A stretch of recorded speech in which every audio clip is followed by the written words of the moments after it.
Neta Nagri is brought to you by Pagar Khata in association with Kuku FM. नेता नगरी के इस सत्र में हम बात करेंगे राजस्थान में चल रहे सियासी घमासान की। संघ के प्रचारक का नाम किस तरह से अशोक गहलोत सरकार घसीट रही है, क्या इल्जाम लग रहे हैं। सतीश पूनिया बनाम वसुंधरा राजे की लड़ाई में अब और क्या हुआ, क्यों सतीश पूनिया को बार बार दिल्ली आना पड़ रहा है, वसुंधरा राजे के खेमे के विधायक किस तरह अपना कसबल दिखा रहे हैं, सचिन पायलट वर्सेस अशोक गहलोत की लड़ाई में क्या नए अध्याय जुड़े, इन सब पर विस्तार से बात करेंगे। और इस बातचीत में हमारे साथ जुड़े हैं वरिष्ठ पत्रकार विजय त्रिवेदी जी। बहुत बहुत स्वागत है आपका। विजय त्रिवेदी जी को आप पहले भी कई दफा किताब वाला और दूसरे कार्यक्रमों में देख चुके हैं। विजय त्रिवेदी जी की पॉलिटिक्स पर 4 महत्वपूर्ण किताबें हैं। यदा यदा ही योगी आदित्यनाथ के बारे में है, हार नहीं मानूंगा अटल बिहारी वाजपेयी की राजनीतिक जीवनी है, बीजेपी कल आज और कल बीजेपी के बारे में है, और पिछले कुछ महीनों में इनकी एक किताब आई है जिसको मैं स्ट्रांगली रेकमेंड करूंगा और मैं उम्मीद करता हूं कि जल्दी हम उस किताब पर विजय त्रिवेदी जी के साथ किताब वाला भी रिकॉर्ड करेंगे। उस किताब का नाम है संघम शरणम गच्छामि। और मैं पूरी विनम्रता के साथ इस बात को असर्ट करना चाहता हूं कि आरएसएस पर एंडरसन और दामले और क्रिस्टोफ ज़ेफरलॉट के बाद जो सबसे विस्तृत और इंसाइटफुल काम है वो मुझे विजय त्रिवेदी जी की किताब में नजर आया है। So I will strongly recommend this book. Vijay Trivedi ji, आपका बहुत बहुत स्वागत है नेता नगरी में। बहुत शुक्रिया। दूसरे मेहमान हमारे आपसे परिचित हैं, दैनिक भास्कर से जुड़े वरिष्ठ पत्रकार त्रिभुवन जी, जिनके पॉलिटिकल इंसाइट्स का भी मैं कायल हूं और जिनकी कविताओं का भी मैं कायल हूं। यदि आपने त्रिभुवन जी की कविताएं नहीं पढ़ी हैं तो खोज कर पढ़िए, और जल्द ही त्रिभुवन जी की कविताएं लल्लन टॉप पर भी आपको मिलेंगी। और जो मैं कार्यक्रम करता हूं एक कविता रोज, उसमें भी वो कविताएं पढ़ी जाएंगी। और त्रिभुवन जी की कविताओं की खासियत ये है कि इसमें नारे का शोर या विमर्श का दबाव नहीं है। आत्मानुभूति कितनी प्रामाणिक होती है ये आपको त्रिभुवन की कविताएं पढ़कर आसानी से पता चल जाएगा। और त्रिभुवन जी का एक कॉल भी है जो उन्होंने लल्लन टॉप के संपादक और अपने नौजवान मित्र सौरभ द्विवेदी को दे रखा है कि जो उनका दशकों का राजनीतिक अनुभव है उसको जल्द ही वो किताब की शक्ल में लेकर आएंगे। त्रिभुवन जी, आपका एक बार फिर से बहुत बहुत स्वागत है नेता नगरी में। धन्यवाद सौरभ जी। विजय त्रिवेदी जी, आपसे बात शुरू करते हैं।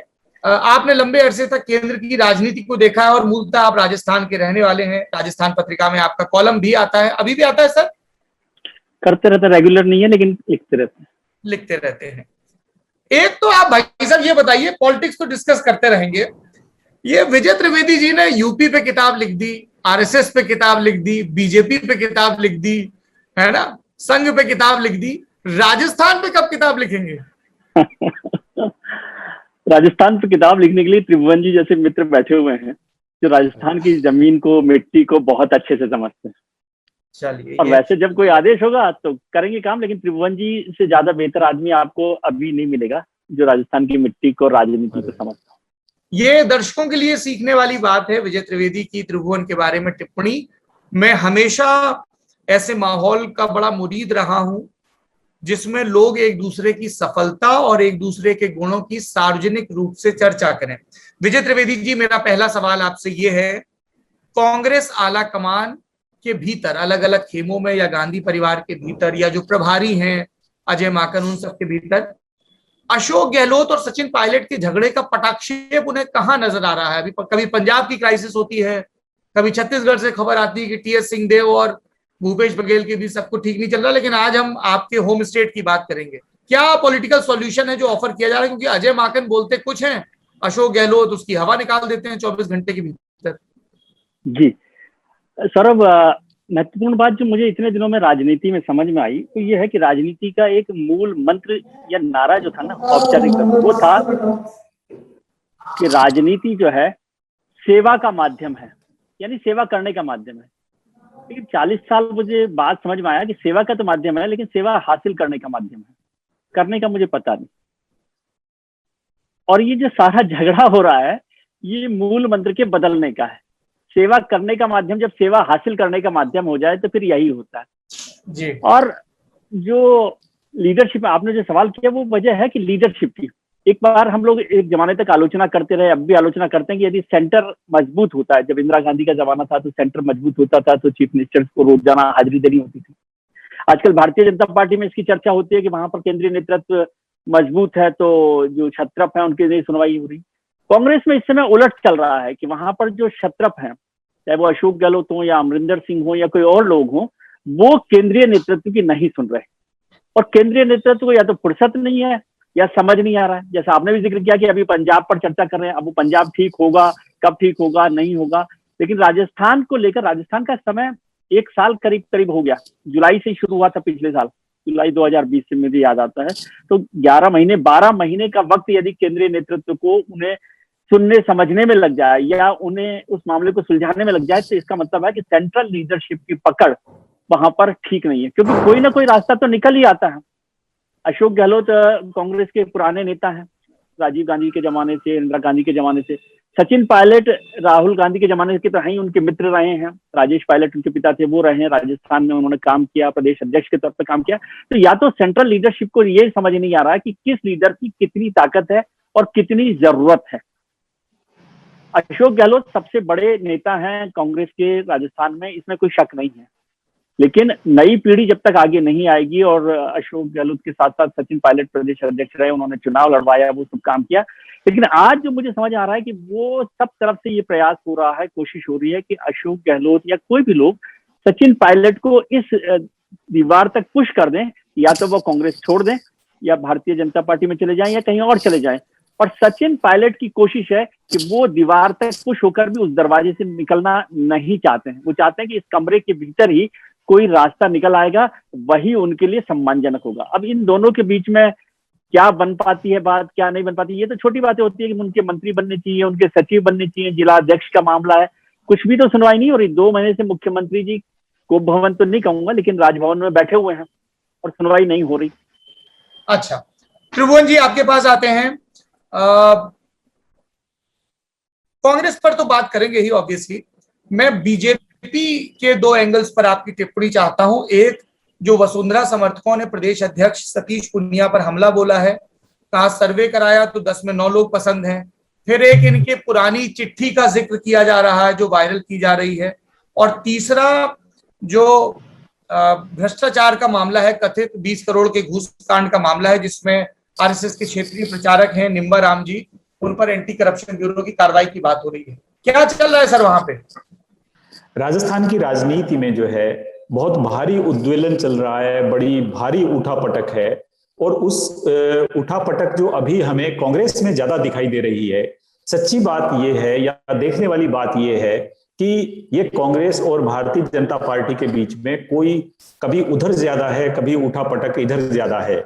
और दोनों तरफ बहुत ज्यादा उठापटक की वजह यह है कि कांग्रेस में करीब 2.5 साल का समय जो है निकल चुका है, और 5 साल के जो 60 महीने होते हैं उसमें राजस्थान में जो काम करने का समय होता है वो करीब 40-42 महीने होते हैं। इन 40-42 महीनों में से बहुत ज्यादा समय निकल चुका है।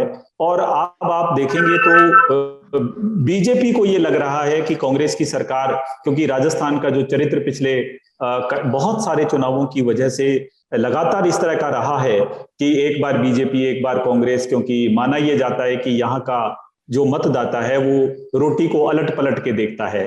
तो जो संघर्ष है वो कांग्रेस में तो चल ही रहा है, क्योंकि कांग्रेस अभी उसने अपना आधा सफर पूरा किया है सियासत का। बीजेपी में वो लगातार जो है, अब उसे उम्मीद जग रही है कि 2.5 साल बाद हम सत्तासीन होंगे तो कोई मुख्यमंत्री बनेगा, कोई कैबिनेट में मंत्री होंगे, किसी के हाथ में संगठन होगा। तो ये जो परिस्थितियां हैं, ये इन परिस्थितियों ने दोनों दलों के बीच में भारी मारकाट मचा रखी है। भारतीय जनता पार्टी के भीतर वसुंधरा राजे बहुत ताकतवर नेता हैं। उनको अभी ये माना जा रहा है कि उनकी जो केंद्रीय नेतृत्व है उनके साथ थोड़ी पटरी ठीक नहीं बैठ रही है, उनकी लय ठीक नहीं बैठ रही है, इसलिए वो थोड़ा अलग थलग हैं। और कुछ संकेत, अब पता नहीं वो कितने सच हैं, कितने बनावटी या हवा में उछाल दिए गए हैं, कि आने वाले समय में वसुंधरा राजे जैसे परिदृश्य में नहीं होंगी मुख्यमंत्री। अगर सरकार बनती है बीजेपी की तो मुख्यमंत्री वसुंधरा राजे के अलावा कोई और होगा। लेकिन जो ग्राउंड की जो रियलिटी है वो दोनों पार्टियों में बहुत एक जैसी है।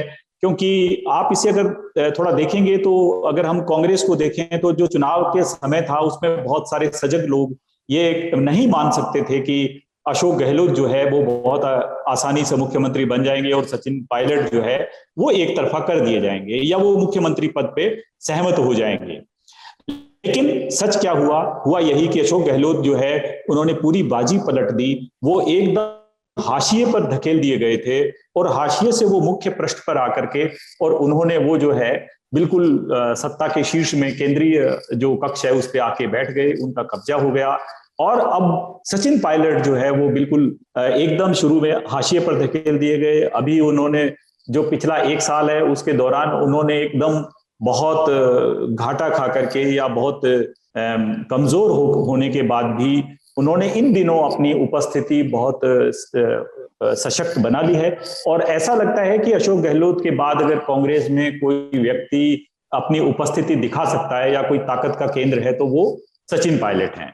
तो इसी तरह से भारतीय जनता पार्टी को भी अगर हम समझेंगे तो उनका जो ग्राउंड का सच है, उनका जो हाथ है वो इससे कहीं भी अलग नहीं है। क्योंकि जो भारतीय जनता पार्टी में करीब 8 या 10 नेता हैं जो मुख्यमंत्री पद के दावेदार हैं, जिसमें से 5-6 लोग बहुत गंभीर हैं। तो कांग्रेस में दरअसल शायद मुझे लगता है संकट कम था क्योंकि वहां सचिन पायलट एक था। यहां जो है इनके पास करीब 5-6 सचिन पायलट हैं और जो उतनी ही महत्वाकांक्षा के साथ सचिन पायलट जो हैं उनके पास मीडिया में या दूसरी जगह बहुत अच्छे संसाधन थे, उनके संपर्क अच्छे थे, उनके पास जिस तरह की वो क्लास को एड्रेस करते हैं, जिस तरह से वो मतलब उनका मीडिया मैनेजमेंट माना जाता है कि वो बहुत प्रभावी तरीके से होते हैं, वैसा बीजेपी के अंदर कोई भी नेता नहीं है। और आप अगर खास तौर से देखेंगे तो जो काबिलियत अशोक गहलोत में है कुछ उस तरह की काबिलियत वसुंधरा राजे में भी है। और एक और राजस्थान की भुवन जी, मेरा इसमें एक इंटरवेंशन है। ये बात बार बार कही जाती है कि जो कद अशोक गहलोत का कांग्रेस में है और वसुंधरा का बीजेपी में है वो किसी और का नहीं है। सर, कद तो सत्ता से आता है ना। वसुंधरा जब मुख्यमंत्री नहीं बनी थी उसके पहले she was one of the few leader. बिल्कुल ठीक कह रहे हैं आप। बारे में आप देखो, शिवचरण माथुर, हरदेव जोशी, कितनी लंबी लेगेसी थी वहां पे। मिर्धा साहब थे, कितना आपको तो ध्यान होगा जब पहली दफा ये विधायक दल के नेता चुने गए थे तो कितना नाटकीय घटनाक्रम हुआ था। आप बिल्कुल सही कह रहे हैं। मैं ये कहना चाहूंगा कि अगर यही मौका सचिन पायलट को मिल जाता और सचिन पायलट 1 साल या 6 महीने भी मुख्यमंत्री रह लेते तो शायद उनकी स्थिति बहुत अलग होती, क्योंकि वो है मौका मिलने की बात। तो वसुंधरा राजे को जो 2 बार का मौका मिला और एक लंबी यात्रा उनकी रही है जिस तरह की और जिस तरह के हालात रहे हैं, क्योंकि राजस्थान में का जो चरित्र है राजस्थान की राजनीति का वो बहुत सामंतवादी चरित्र है। क्योंकि उन लोगों को एक ताकत दिखनी चाहिए। अगर आप अभी भी सचिन पायलट क्यों मजबूत है या क्यों एक चेहरा है, वो इसलिए कि वो एक अशोक गहलोत का विकल्प बनते हुए दिखते हैं। वो भले उनके विधायक जो हैं उतने नहीं हो या आधे के आसपास नहीं हो, लेकिन इसके बावजूद उन्होंने अपनी उपस्थिति बहुत ताकतवर ढंग से दिखाई है। तो राजस्थान का जो एक फ्यूडल माइंडसेट है यहाँ के नेताओं का या विधायकों का, वो ये आकलन करते हैं कि सत्ता किसके पास जा रही है। तो लोगों को अगर ये लगेगा कि वसुंधरा राजे के हाथ से सत्ता खिसक सकती है, क्योंकि मुझे नहीं लगता कि बीजेपी एकदम से ये मना कर देगी कि हम वसुंधरा राजे को मुख्यमंत्री नहीं बनाएंगे। वो ये कह सकते हैं कि हमारा मुख्यमंत्री जो है वो चुनाव के बाद हम तय करेंगे। लेकिन अगर सामूहिक नेतृत्व वाली जो बात कही जाती है, तो इसमें ये जो एक तरह का गणित है जो सियासत का, ये जो बात है ये वसुंधरा राजे के पक्ष में जाती है। दूसरा क्या है कि अशोक गहलोत बहुत सावधानी से खेलते हैं, वो बहुत ज्यादा सामने नहीं आते। लेकिन वसुंधरा राजे में जो है, जो कई कुछ चीजें हैं वो निर्णय लेने में या वो एकदम से स्टैंड लेने में पीछे नहीं हटती हैं। तो उनका अपना एक तौर तरीका है जो, और दूसरा एक बात भी है, एक और चीज भी है कि वसुंधरा राजे की जो मां थी वो उनके भी संघ में और दूसरी जगह पार्टी के भीतर बड़े गहरे संबंध हैं। तो हालात कुछ इस तरह के हैं कि वसुंधरा राजे को एकदम आसानी से उखाड़ फेंकना मुझे नहीं लगता कि बहुत आसान बात है, क्योंकि चुनाव के बाद में बहुत सारे लोग, अभी मेरी बहुत सारे बीजेपी के नेताओं से बात होती है जो वसुंधरा राजे के समर्थक नहीं हैं, लेकिन उनका भी ये मानना है कि वसुंधरा राजे जो हैं वो नहीं आएंगी, ये नहीं कहा जा सकता। लेकिन एक चीज जो बड़ी बात है वसुंधरा राजे के साथ जो सामने आ रही है, एक बात जो उनकी कमजोरी का बड़ा कारण है, वो ये है कि उनके बहुत बड़े बड़े जो सिपह सालार हैं, मारवाड़ के जो सिपह सालार थे, या चूरू के, या बीकानेर के, या गंगानगर के, या भरतपुर के, या जो दूसरी जगहों में जो सिपह सालार हैं, वो उनके बहुत सारे लोगों ने उनके खेमे का साथ छोड़ दिया है। अब एक चीज राजस्थान की राजनीति में और रहती है, वो ये कि जो चीज सामने आती है वो कई बार सही नहीं होती, दिखता कुछ है होता कुछ है।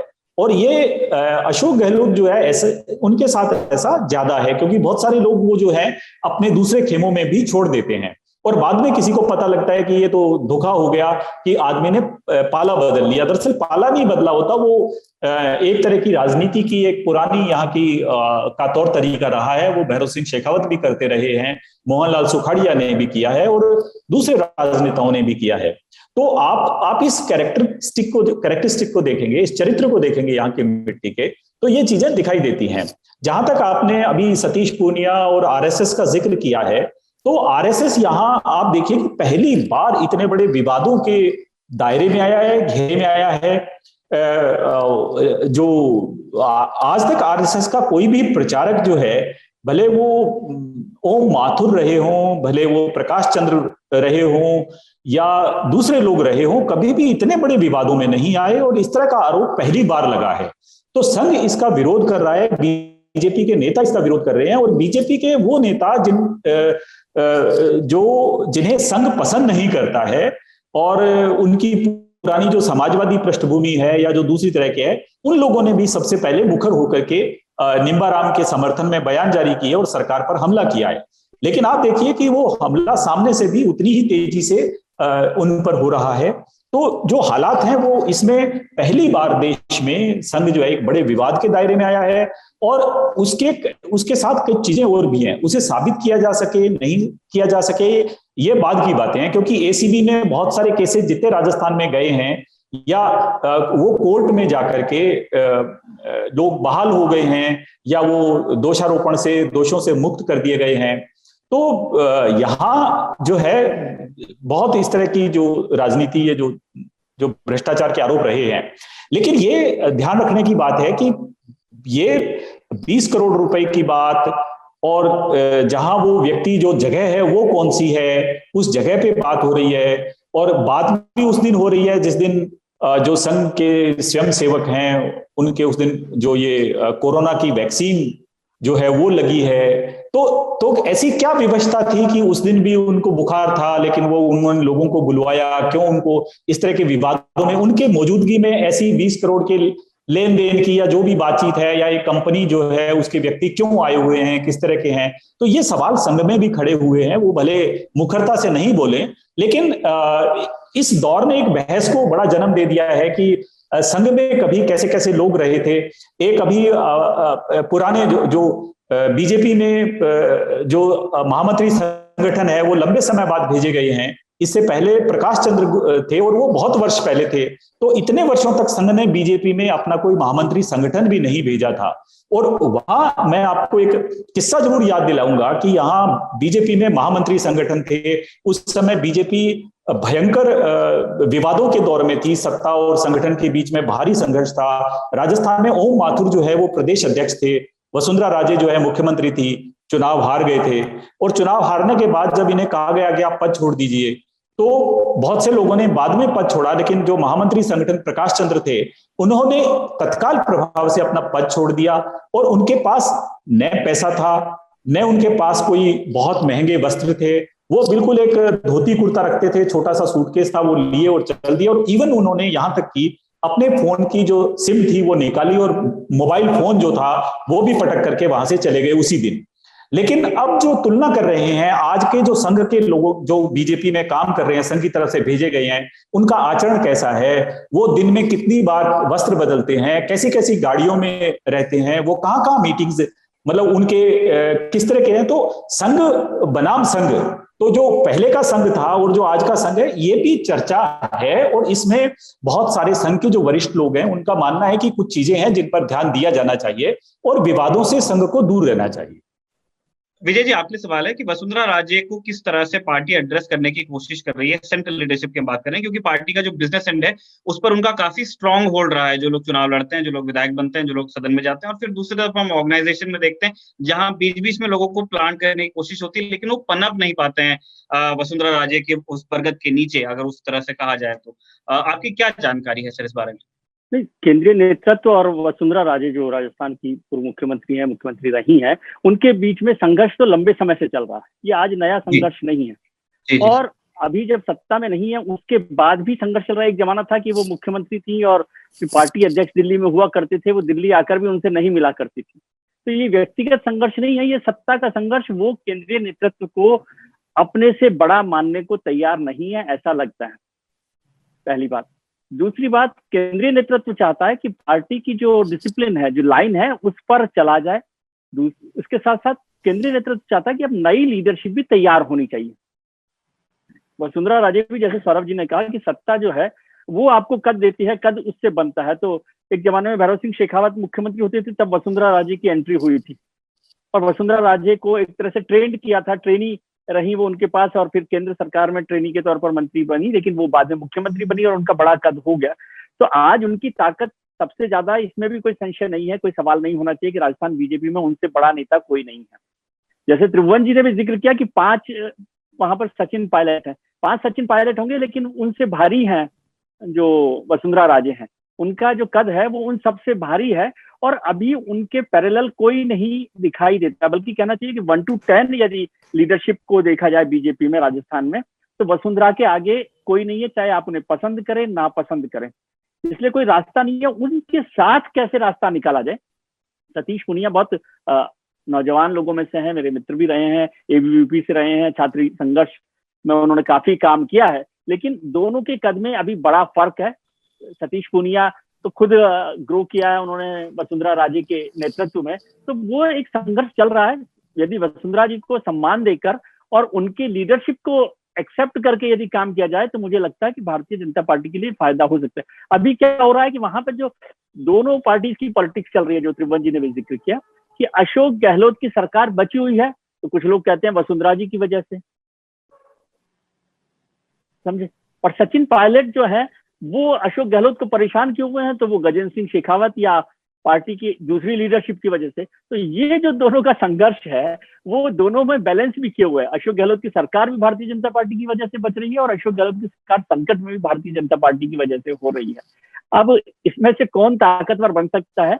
अभी जो भारतीय जनता पार्टी का सेंट्रल लीडरशिप है, उसको छत्रपों के साथ डील करने में वाजपेयी जी की जो शैली थी, वाजपेयी अडवाणी जी की शैली, उसके साथ काम में लेना होगा। ऐसा मौका पहला नहीं है, पहले भी सुंदर सिंह पटवा, सुंदर सिंह भंडारी और ये सारे जो लोग थे वहां पर, हिमाचल प्रदेश में शांता कुमार, इस तरह के बड़े लीडर रहे हैं, राजमाता विजया राजे सिंधिया रही हैं, उन सबके साथ भी कुछ ना कुछ संघर्ष चलता रहता था, वैचारिक संघर्ष चलता था। लेकिन उन दोनों को जो लीडर थे, वाजपेयी और अडवाणी, उन संघर्ष को खत्म करते थे और उसमें से कोई ना कोई रास्ता निकालने की कोशिश करते थे। अभी सेंट्रल लीडरशिप के पास ये तरीका मेरे ख्याल से लगता है ठीक से समझ में नहीं आया कि उसको किस तरह से अलाइन किया जाए। एक छोटा कमेंट हम त्रिभुवन जी से भी चाहते हैं। सर, अभी आप देख रहे हैं, इससे पहले भी सचिन पायलट समर्थक नेता कैंप कर चुके हैं। पहले मनोहर लाल खट्टर की वो हॉस्पिटैलिटी ले रहे थे, अब वहां नहीं गए, वो सीधे दिल्ली ही चले गए हैं। क्या ये चीज आगे चल के और काइनेटिक हो सकती है? क्या कांग्रेस को दोबारा डीके शिव कुमार की जरूरत पड़ सकती है, या फिर इस बार ये मैनेज हो जाने की संभावना है? आपकी क्या जानकारी है सर? देखिए, राजस्थान की राजनीति जो है वो बहुत ही दिलचस्प मोड़ के ऊपर है। अभी जिस तरह से मांग की जा रही है कि नए मंत्री बनाए जाएं, नए बोर्डों के सदस्य बनाए जाएं, और यह किसी तरह से दोनों जो खेमों का संघर्ष है उसे ठीक किया जाए। लेकिन इसी के अंदर एक बड़ी राजनीति ये है कि राजस्थान के, अभी मैंने जो जिक्र किया कि बड़ी मुश्किल से 42-45 महीनों का राजस्थान का शासन रहता है, 60 महीनों का नहीं रहता, क्योंकि पहले जैसे ही चुनाव होता है उसके बाद जून में लोकसभा का चुनाव आ जाता है, साल भर पहले सब लोग अपना सब कुछ समेटने लगते हैं। तो इन स्थितियों को देखते हुए अभी अगर 4-6 महीने अशोक गहलोत ने अब मंत्रिमंडल विस्तार नहीं किया, तो आगे आने वाले समय में जो है विरोधियों की कोई बात सुनी जाएगी, उसकी संभावना बहुत कम है। दूसरा ये है कि बीजेपी का जो दृष्टिकोण है वो आज तक राजस्थान में ये रहा है कि अशोक गहलोत बने रहें तो उनकी जो उनका जो सत्ता पर जो दोबारा जो आरोहण है, जो उनका आना है, उनकी सत्ता बड़ी सहजता से, आसानी से, बहुत ज्यादा वोटों से आती है। आप देखिए अभी तक के जो सरकारों का जो काम रहा है उसमें अशोक गहलोत जो है, उनकी सरकार जो है वो ज्यादा वोटों से, ज्यादा विधायक उनके हारते हैं, और जो विधायक हारते हैं उनका अंतर ज्यादा रहता है। वसुंधरा राजे भी हारती रही हैं, लेकिन वो कम, उनके विधायक उतने कम नहीं रहते, और उनके विधायकों की जो हार का गैप है वो भी काफी कम रहता है। तो आप ये देखिए कि अगर इस बैलेंस को देखें, इस स्थिति को देखें, तो जो स्थितियां हैं वो राजस्थान में बड़ी अलग तरह की हैं। और अगर 2-3 साल निकल गए अशोक गहलोत के, तो आप मानकर चलिए कि बीजेपी जो है बिल्कुल इस सरकार से छेड़छाड़ नहीं करेगी, क्योंकि वो चाहेंगे कि अगला 1 साल किसी तरह से निकल जाए और आखिर के 1 साल में वो सरकार को बदनाम करके या वो अपना एजेंडा ला करके बहुत अच्छे से अपनी सरकार, मजबूत सरकार ला सकते हैं। क्योंकि अगर आज की स्थिति में या आज के 6 महीने बाद में वो कोई सरकार गिराने का या जो भी करेंगे, तो वो बीजेपी के अपने खिलाफ जाएगा, वो उनके नहीं स्थिति रहेगी। तो ये जो कांग्रेस के जो असंतुष्ट हैं, उनके साथ वो एक बड़ी पेचीदा स्थिति में फंसे हुए हैं।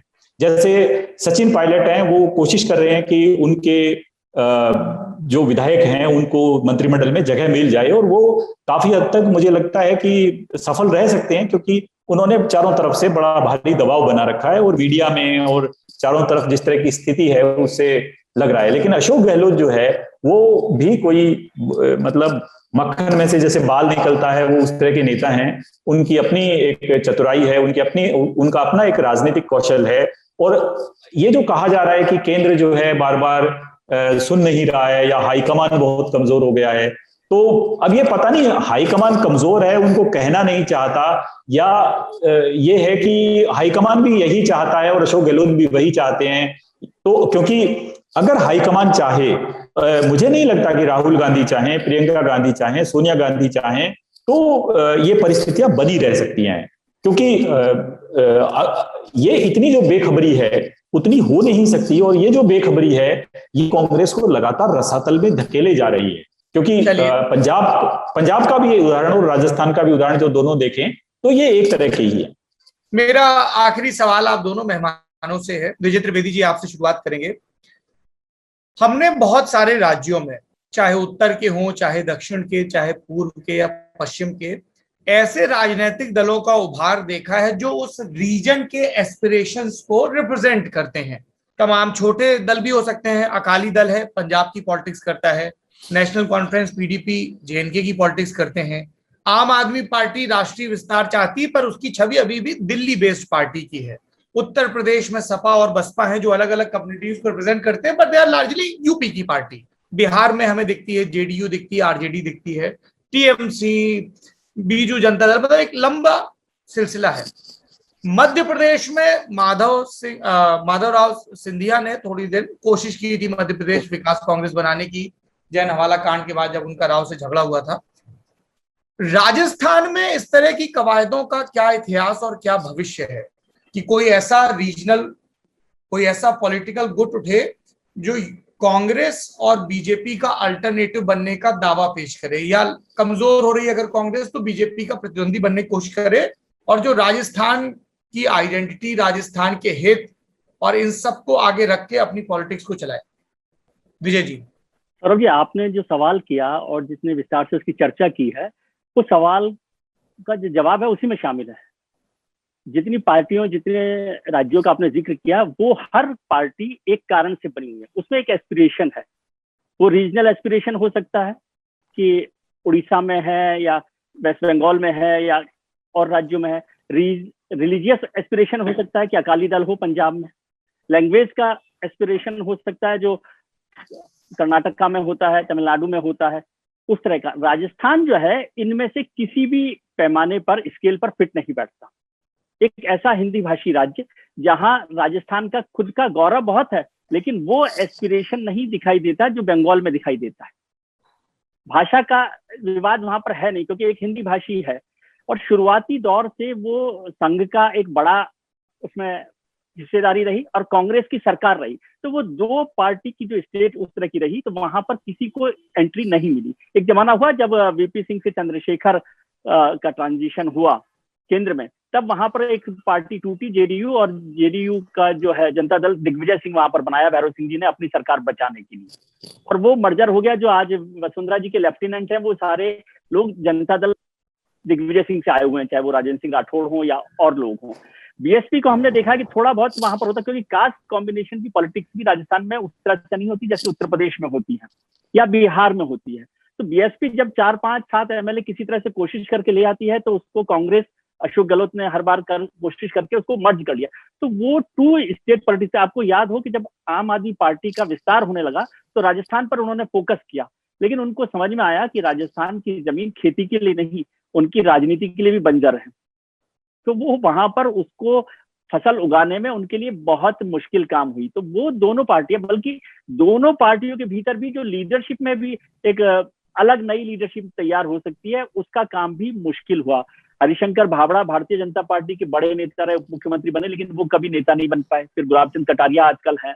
इसी तरह से कांग्रेस में जो चीफ मिनिस्टर बने वही लीडर रहे, लेकिन परसराम मदेरणा, नाथूराम मिर्धा जैसे, रामनिवास मिर्धा जैसे बड़े लोग रहे, लेकिन उनको भी उस तरह से एक मौका नहीं मिल पाया। आज सचिन पायलट लगातार कोशिश, मैं बल्कि कह सकता हूं कि सचिन पायलट और वसुंधरा राजे इस समय 2 लीडर हैं जिनकी रैलीज में, मीटिंग्स में जबरदस्त भीड़ आ सकती है। अशोक गहलोत से भी ज्यादा भीड़ सचिन पायलट के लिए आ सकती है। और 1 साल तक कोई लीडर यदि सत्ता से दूर रहकर भी सत्ता संघर्ष में जुटा हुआ है, तो इसका मतलब उसमें ताकत है। लेकिन अब इसी के बीच में से कांग्रेस और बीजेपी के बीच में राजस्थान में मुझे कोई नहीं लग रहा कि आम आदमी पार्टी फिर से कोशिश कर रही है, लेकिन वहां कोई तीसरी पार्टी बड़े स्तर पर आ पाएगी वो नहीं है। और इसमें भी एक चीज और जोड़ दूं कि यदि कोई पार्टी तोड़कर भी कोशिश करेगा कि कांग्रेस पार्टी तोड़कर नई पार्टी बनाकर कर लें या भारतीय जनता पार्टी तोड़कर नई पार्टी बना लें, तो वो भी वहां पर एक सक्सेसफुल आइडिया नहीं हो सकता, क्योंकि वहां के लोग लीडर से ज्यादा पार्टी के साथ चलते हैं।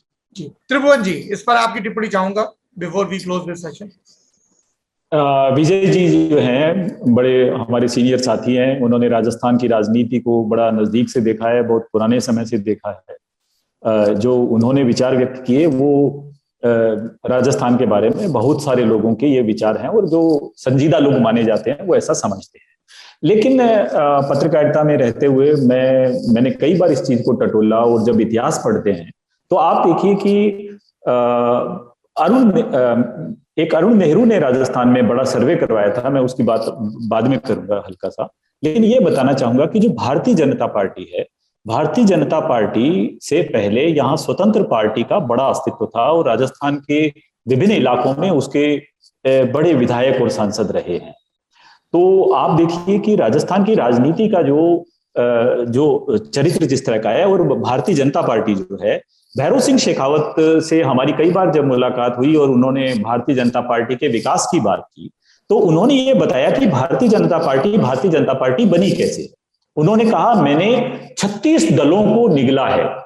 जो भैरव सिंह शेखावत कहते थे कि मैंने 36 दलों को निगला है, कि 36 दलों को मिलाकर के एक तरह से भारतीय जनता पार्टी बनी है। और समय समय पे उसमें स्वतंत्र पार्टी, जनता दल, उसका फला खेमा, ये खेमा, वो खेमा, बहुत सारे खेमे रहे। तो राजस्थान के अंदर 30-30, 35-35 निर्दलीय विधायक भी आते रहे। तो राजस्थान में एक तीसरी शक्ति की आज भी बहुत बड़ी गुंजाइश है। अगर कोई कोशिश करे, समय के साथ लगा रहे, तो यहाँ का जो मतदाता है वो उसको एक तीसरा ध्रुव चाहिए, उसकी जरूरत है। आज राजस्थान की राजनीति में क्या है, लोग बहुत परेशान है इस बात से कि एक बार कांग्रेस, एक बार बीजेपी, एक बार कांग्रेस, एक बार बीजेपी। तो लोग जो है इन स्थितियों को लेकर के भी परेशान रहे हैं। तो ये जो स्थिति है, इसमें ऐसा नहीं है कि तीसरे दल का गुंजाइश नहीं है। एक दौर था जब वसुंधरा राजे पहली बार थी और वो कुछ ऐसी चर्चाएं चली थी कि वो बगावत कर सकती हैं, टाइम्स ऑफ इंडिया ने एक बड़ी खबर की थी कि वसुंधरा राजे नई पार्टी बनाने जा रही हैं। बाद में उन्होंने उसका खबर को लेकर बड़ी नाराजगी जताई थी, लेकिन वो कई चीजें हवा में थी और जमीन पे नहीं उतरी, अलग बात है। लेकिन उन दिनों हमने अरुण नेहरू का एक इंटरव्यू मैंने खुद किया था, उनसे बातचीत हुई थी बड़ी लंबी, और उन्होंने सर्वे करवाया था एक। उनका ये कहना था कि राजस्थान में आज भी एक बड़ी फोर्स जो है, इसके लिए गुंजाइश है तीसरी शक्ति की। और उसके अलावा कभी हनुमान बेनीवाल, कभी देवी सिंह भाटी, कभी दूसरे लोग समय समय पे विभिन्न इलाकों से अपने विधायक लाते रहे हैं। बीएसपी आज भी एक मौजूदगी के साथ रही है, लेकिन बिना किसी गंभीरता के ऐसा इन्होंने किया है। तो अगर कोई व्यक्ति गंभीर होकर के यहाँ 5 साल 7 साल 4 साल लगाता है, तो मुझे लगता है कि यहाँ 30-35 या 50 विधायकों की गुंजाइश बनती। चलिए, विजय त्रिवेदी जी, त्रिभुवन जी, इस बातचीत में शामिल होने के लिए आपका बहुत बहुत धन्यवाद, बहुत बहुत आभार।